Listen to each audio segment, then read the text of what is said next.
Akulturasi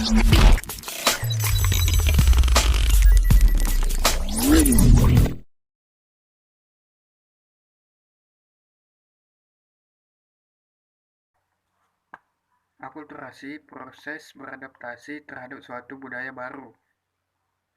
Relasi antara akulturasi dengan kesehatan mental bersifat kompleks dan tergantung pada beberapa faktor. Faktor tersebut ada 4. Yang pertama, faktor finansial, kedua, kesempatan ekonomi, ketiga, perbedaan bahasa, dan keempat, ketersediaan ikatan keluarga yang kuat.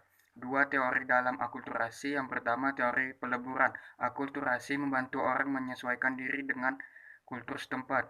Kedua, teori bikultural. Identitas etnik dan nilai tradisi mereka sambil mempelajari dan beradaptasi dengan kultur setempat. Pada dasarnya, stres yang terjadi karena adanya proses pertemuan antara budaya berbeda karena lebih beradaptasi dengan budaya setempat. Stres akulturasi sebagai gejala yang dialami individu ketika stresor yang berasal dari perbedaan antara kultur baru belum beradaptasi dengan budaya setempat yang dialami para imigran misalnya, dengan istilah kultur shock. Assalamualaikum warahmatullahi wabarakatuh. Izin memperkenalkan diri, nama Abdul Aziz Yusuf, NPM 18 K1060010. Saya akan melanjutkan penjelasan dari saudara Reja tentang stres akulturasi. Stres akulturasi merupakan tekanan yang timbul dari suatu lingkungan. Hal itu disebabkan karena adanya ketegangan saat melakukan adaptasi seseorang dengan lingkungan baru. Rasa ketegangan dan kebingungan, perannya, serta kecemasan yang berlebihan, hal tersebut akan mengakibatkan depresi yang berakibat seseorang akan menarik dirinya dari lingkungan sosial. Apabila individu dapat melampauinya dengan baik, maka individu tersebut dapat memperoleh akulturasi sehingga antara adaptasi dengan lingkungan baru itu sukses atau berhasil. Sebaliknya, apabila individu tidak dapat melampauinya dengan baik, maka individu tersebut mendapatkan stres akulturasi. Contoh stres akulturasi yaitu berupa, misalkan Anda biasanya melakukan kegiatan seperti di sekolahan, kampus, luar rumah, di pekerjaan, kantor, sejenisnya, dan sekarang Anda melakukan lockdown karantina mandiri di rumah. Apabila Anda dapat melampauinya di karantina tersebut dengan baik, maka Anda bisa adaptasi dengan antara lingkungan baru, itu sukses. Apabila tidak bisa, akan mengakibatkan depresi yang sepertinya pernah ada di dalam televisi tentang seorang ayah membunuh anak dan istrinya akibat depresi dalam masa karantina. Sehubungan dengan hal tersebut, karakteristik yang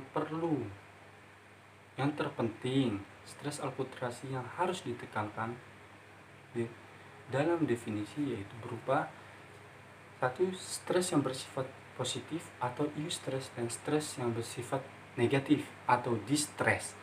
Beberapa situasi interaksi sosial dengan lingkungan sosial dapat membawa hal positif dan menyenangkan bagi sebagian individu, dan sebagian individu lainnya menyatakan bahwa hal tersebut dapat membawa hal negatif dan merasa dirinya menjadi cemas dan menjadi individu tersebut merasa terancam. Sekian penjelasan dari saya. Saya akan memberi penjelasan selanjutnya kepada Jian Afifah. Pada Jian Afifah, waktu dan tempat saya persilakan. Assalamualaikum warahmatullahi wabarakatuh. Perkenalkan, nama saya Jian Afifah dari Prodi Tasawuf dan Psikoterapi. Di sini saya akan menjelaskan beberapa faktor psikologis yang mengurangi stres. Yang pertama, cara coping stres. Teman-teman ada yang tahu nggak cara coping stres itu apa?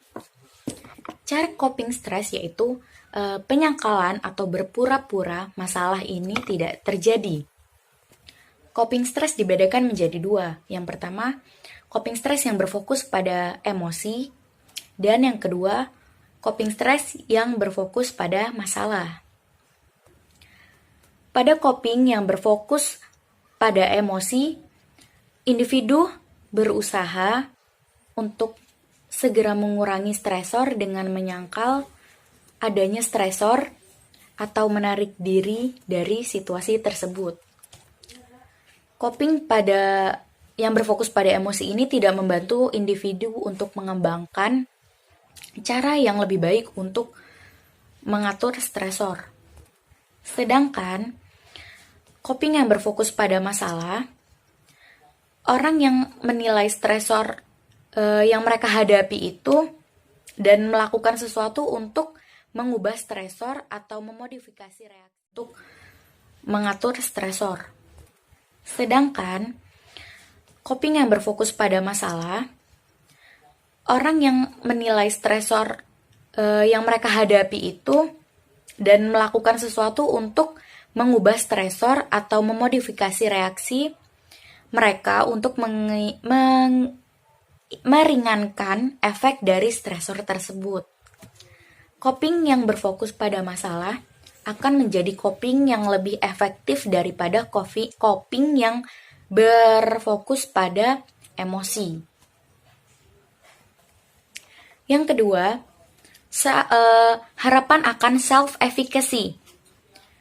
Harapan mengenai efikasi diri berkenaan dengan harapan seseorang terhadap kemampuan dirinya dalam mengatasi hubungan ataupun tantangan yang dihadapi, harapan terhadap kemampuan diri untuk dapat menampilkan tingkah laku terampil dan positif. Dan jika efikasi diri seseorang meningkat, maka tingkat hormon stresnya akan mengurang. Gitu. Yang selanjutnya akan disampaikan oleh teman saya, Cindy. Terima kasih. Assalamualaikum warahmatullahi wabarakatuh. Saya Cindy Celestia. Di sini saya akan melanjutkan menjelaskan tentang faktor-faktor psikologis yang dapat mengurangi stres. Akan saya jelaskan 3 faktor. Yang pertama, ketahanan psikologis. Ada 3 trait yang membentuk ketahanan psikologis. Yang pertama, memiliki komitmen yang tinggi. Yang kedua, tantangan yang tinggi. Dan yang ketiga, pengendalian yang kuat terhadap hidup. Secara psikologis, individu yang memiliki ketahanan psikologis yang tinggi dan kuat, maka ia cenderung lebih mudah dan lebih efektif dalam mengatasi stresnya dengan menggunakan coping yang berfokus pada masalah. Coping sendiri tadi sudah dijelaskan oleh rekan saya Jihan. Lalu faktor yang kedua itu ada optimisme. Optimisme ini sangat berhubungan erat sekali dengan kesehatan. Individu yang memiliki nilai optimisme yang tinggi, maka ia merupakan individu yang lebih sehat. Sebaliknya, individu yang memiliki nilai pesimis yang tinggi selama masa sakitnya, maka ia akan lebih cenderung mengalami stres dan menderita. Contohnya, kita kaitkan dengan keadaan saat ini. Indonesia sedang diuji oleh pandemi COVID-19. Contoh, suatu masyarakat atau suatu individu telah terinfeksi dan positif COVID-19.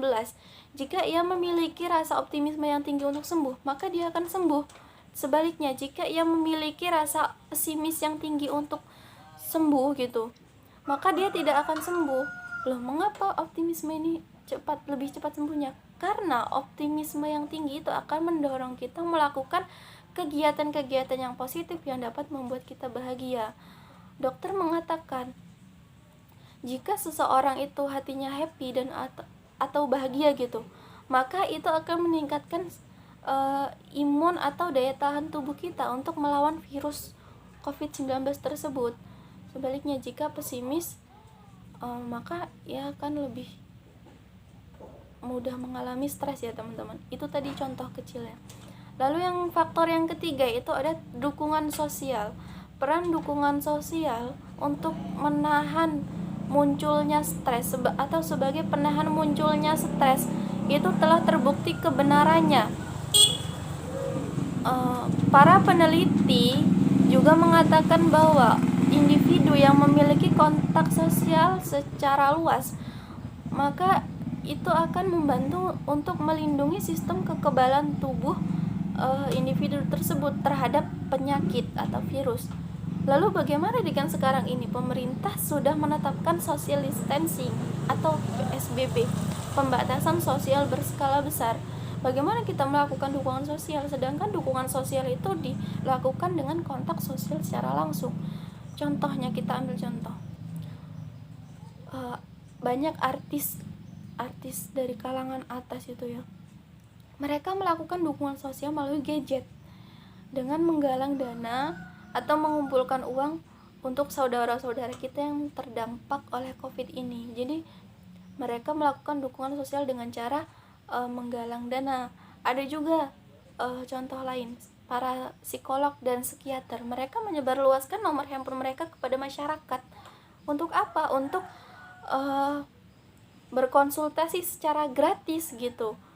Bagaimana kita agar kita mengatasi, agar kita tidak stres di masa pandemi ini gitu. Nah, itu contoh kecil yang ada di sekitar kita, bahwa dukungan sosial yang mereka lakukan itu tidak dengan kontak sosial secara langsung. Maka itu bisa juga kita contoh ya teman-teman. Sekian yang dapat saya sampaikan.